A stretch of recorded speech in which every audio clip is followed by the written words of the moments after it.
Alors, sauvez notre peau avec vous, Audrey. Vous allez nous donner donc plein de conseils parce que c'est vrai que notre peau, elle est fragile, surtout en hiver, et qu'il faut en prendre soin. Alors oui, il faut en prendre soin. On n'a pas souvent les bons conseils.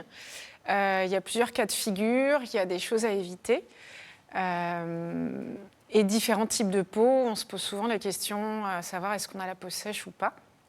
Donc je vais un peu vous orienter sur ces choses-là. Alors tout de suite, je vous propose de regarder ensemble cette petite vidéo. Il y a déjà plein de conseils, mais on va développer tout ça ensemble juste après. Très bien. En hiver, ça rate pas. J'ai la peau qui me tire. Et moi, bonjour la classe, c'est les rougeurs. 65% des Français considèrent qu'ils ont une peau sensible. Sécheresse, rougeur, picotement. En hiver, avec le froid et le vent, notre peau est soumise à rude épreuve. Principal risque, le dessèchement. Air froid et sec à l'extérieur, plus chauffage en intérieur, c'est la cata. Premier conseil tout bête, couvrez-vous. Pensez aux gants et à l'écharpe lorsque vous sortez. Et n'abusez pas du chauffage qui assèche l'air. Et surtout, hydratez votre peau. Usez et abusez des crèmes, plus gourmandes et plus épaisses qu'en été, riches en céramides et en acides gras. Pour le corps, pensez au lait hydratant ou à l'huile sèche, ça évite les picotements dus au froid. Messieurs, ne zappez pas le baume après rasage. On n'oublie pas non plus le baume pour les lèvres, en particulier chez les enfants. Le must, les baumes naturels à la cire d'abeille. Dites adieu au bain chaud, même si c'est trop bon. Préférez des douches tièdes qui n'abîment pas la couche protectrice de la peau. Évitez les savons trop agressifs. Pour vous hydrater, buvez minimum 8 verres d'eau par jour. Et privilégiez une alimentation riche en acides gras essentiels. Poissons gras, fruits secs, agrumes, noisettes, etc. Avec tout ça, si vous n'arrivez pas à sauver votre peau... J'adore cette petite vidéo. En tout cas, il y a plein de bons conseils. Est-ce que vous validez tout ce qui a été dit, Audrey ? Alors oui, complètement. Je valide tout ce qui a été dit. C'est vrai qu'il y a beaucoup de points qu'on n'imagine pas, notamment le fait de boire beaucoup d'eau. En fait, l'hiver, étant donné qu'on fait moins d'efforts et qu'on a froid, souvent on ne boit pas assez et on le ressent directement au niveau de la peau. Et c'est ce qu'on va appeler de la déshydratation au niveau de la peau. Et c'est ce qui va marquer davantage tout ce qui est rides et ridules. Donc, effectivement, à ne pas confondre complètement avec la peau sèche. Oui. On peut avoir une peau déshydratée et également une peau sèche ou une peau sèche pas déshydratée. On peut avoir différents cas de figure.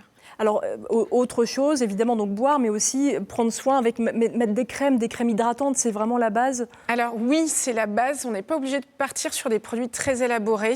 À savoir, l'hiver, il vaut mieux préférer des huiles ou des beurres. Oui. Des matières premières qui vont davantage protéger la peau. Si vous mettez des produits où il y a trop d'eau, si vous sortez directement dans le froid, ça va être irritant. Forcément, cette eau qui est contenue dans vos produits va tout de suite geler avec le froid extérieur et ça peut vous irriter. Donc, préférez des choses plus grasses, plus riches. Donc des crèmes grasses, il faut aussi quand même se nettoyer la peau avant d'appliquer les crèmes. Effectivement, le matin et le soir, surtout le soir, après la journée, pour enlever le maquillage ou pas forcément. Nettoyer sa peau, là c'est pareil, on a souvent tendance à trop décaper sa peau. On veut absolument que cette peau soit propre. Oui, mais attention, généralement on détruit ce film qui est si important sur notre peau, on ne se rend pas compte. Ça veut dire quoi quand on décape trop notre peau ? C'est qu'il ne faut pas frotter trop fort ? Qu'est-ce qu'il ne faut pas faire ? Alors, ne pas mettre des produits effectivement trop agressifs, à base d'alcool notamment, parce que l'alcool, ça dessèche aussi, on ne se rend pas souvent compte. Voilà, pareil, préférez plutôt des huiles démaquillantes ou des huiles de douche qui vont être enrichies et protéger la peau et pas abîmer la barrière qui est importante, qui protège des bactéries et qui tout simplement va permettre à la peau de rester souple et confortable. Alors je vois, c'est marrant parce qu'il y a Philippe et Pascal qui boivent vos paroles. Tous ces conseils, là, c'est pour les hommes aussi. Ça vaut pour tout le monde et c'est vrai qu'on est dans une société où on veut être tout le temps hyper propre et souvent utiliser des produits très décapants, alors que la peau a vraiment besoin qu'on la laisse tranquille aussi et qu'on ne mette pas trop de produits. Je pense notamment à quelque chose qui a tendance à trop décaper, c'est la ouate, le coton. D'une part, ça pollue énormément, parce qu'on en utilise beaucoup pour se démaquiller.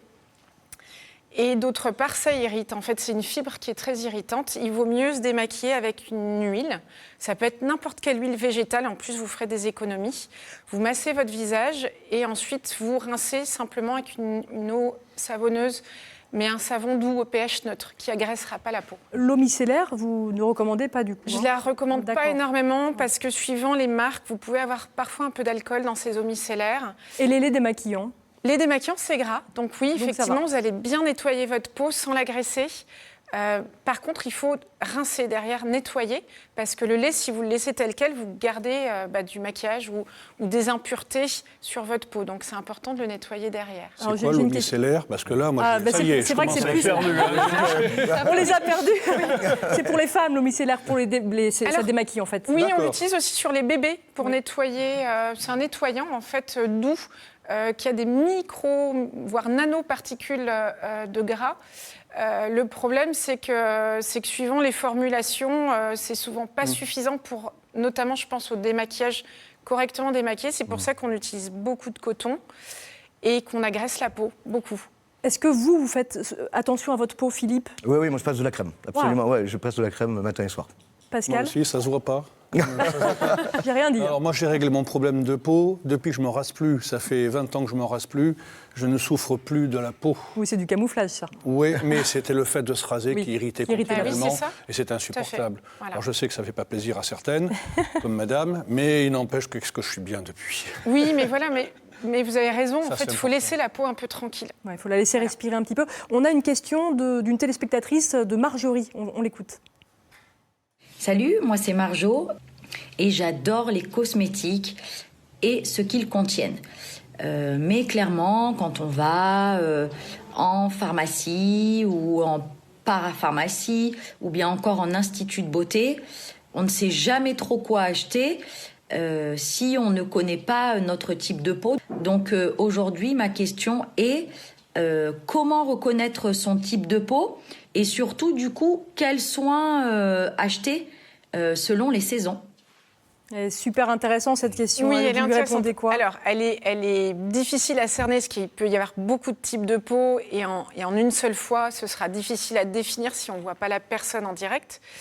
Moi, je lui conseillerais, et c'est ce qu'il y a de mieux, c'est de se renseigner auprès de son esthéticienne. C'est son métier de connaître un type de peau, ou une dermatologue. C'est vrai qu'en magasin, tout le monde n'est pas spécialiste de la peau et on ne va pas forcément bien vous conseiller. Oui, les vendeurs ou les vendeuses, ce n'est pas forcément leur métier. Ce n'est pas forcément leur métier, donc son esthéticienne, c'est l'idéal. Elle sait réellement ce qu'elle doit vous conseiller, ce qu'elle peut vous conseiller, puisque c'est vraiment sa formation et son travail. Après, effectivement, on ressent au niveau de la peau, quand elle tiraille, quand elle pèle un petit peu, quand on a des petites peaux blanches à la surface de la peau, c'est que généralement on a une peau plutôt sèche. Donc là, on va partir plus sur des soins nourrissants. Et à l'inverse, si on a la peau qui rebrille vite dans la journée, voire au bout de quelques heures, c'est qu'on a plutôt une peau grasse. Et on peut avoir une peau mixte. Et souvent, on a une peau mixte. Les gens ont tendance à se classer trop vite dans un extrême. Oui, ça dépend des zones autre. du visage aussi. On peut avoir Exactement. voilà, c'est un peu le nez gras et puis les joues sèches. Voilà, ça c'est plutôt une peau normale et il ne faut pas vouloir absolument combattre le fait d'avoir une peau qui brille un peu. C'est cette fameuse protection qu'il faut un peu laisser tranquille. Petite question encore sur le visage. Est-ce qu'on met une crème différente autour des yeux par rapport à la crème du visage hydratante? On peut effectivement, alors suivant les âges, c'est vrai que passer quelques années, il est bien de mettre une crème pour le contour des yeux. C'est une zone qui est beaucoup plus fragile. La peau est beaucoup plus fine. Une crème plus adaptée permettra peut-être de plus enrichir le contour de l'œil, là où d'autres zones n'en auront peut-être pas besoin. Alors là, on parle beaucoup du visage, mais il y a aussi les lèvres. Alors voilà, on n'en prend pas forcément beaucoup soin de nos lèvres. Tout à fait. En hiver, ce qui va le plus subir à l'extérieur, c'est les extrémités. Et notamment les muqueuses au niveau de la bouche, les lèvres vont être sèches et les mains aussi, donc mettre de la crème sur ses mains. Vous êtes venu avec tout un petit attirail pour nous concocter un petit baume à lèvres. Alors effectivement, on va fabriquer un petit baume à lèvres comme celui-ci. C'est simple à faire chez soi. Hein. Alors oui, effectivement, c'est simple à faire. Il suffit d'avoir quand même les produits qu'on trouve en ligne en général et les contenants. Mais là, on va travailler donc avec du beurre de karité. Donc je vais allumer. Là, vous avez apporté le petit réchaud voilà, qui va bien. Voilà, le petit réchaud. En fait, là, on va être sur un beurre, le beurre de karité. Voilà. Qu'on va venir mettre dans le réchaud.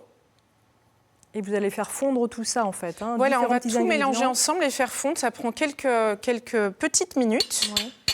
Donc, le beurre de karité, c'est nourrissant. Donc, c'est très bien pour les lèvres. On va ensuite utiliser la cire d'abeille. Oui, qu'on trouve aussi en ligne assez facilement. Oui, on trouve assez facilement. La cire d'abeille a plein de vertus cicatrisantes aussi. Et ça va permettre de donner cette consistance un petit peu plus solide à notre baume à lèvres pour pas qu'il fonde dès qu'on est dans une pièce chaude. Hop.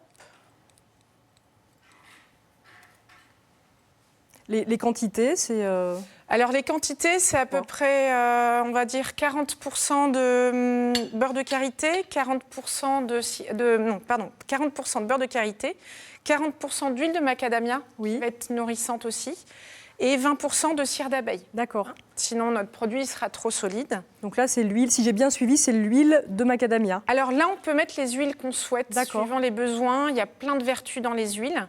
Les huiles à noix, type le macadamia, va être plus nourrissante, donc plus réparatrice. Donc là, j'utilise et je verse l'huile. C'est de la cuisine. Hein. Ouais, C'est de la cuisine. Là, je vois Philippe, effectivement, qui regarde d'un œil brillant. On peut mettre de l'huile de noix ou pas? On peut mettre de l'huile de noix, on peut mettre de l'huile d'avocat, on peut mettre de l'huile de calendula, qui va être plus cicatrisante. Il y a énormément d'huile et de noix. Et voilà, on va mélanger. On mélange, on va voir directement le résultat, parce que vous avez préparé un petit peu en avance. Exactement, voilà. Et on le verse dans son contenant et on obtient son beurre de karité. Magnifique. Merci Audrey pour tous ces conseils. Attendez, moi je veux tester quand même. Je vais y arriver. Voilà, je vais tester. Hop. En plus, il a bon goût. Magnifique. Si vous voulez retrouver les conseils d'Audrey, vous n'hésitez pas à vous passer un petit coup de fil au 0805 383 383. Vous pouvez aussi faire un saut sur notre page Facebook. Ensemble, c'est mieux. N'hésitez pas.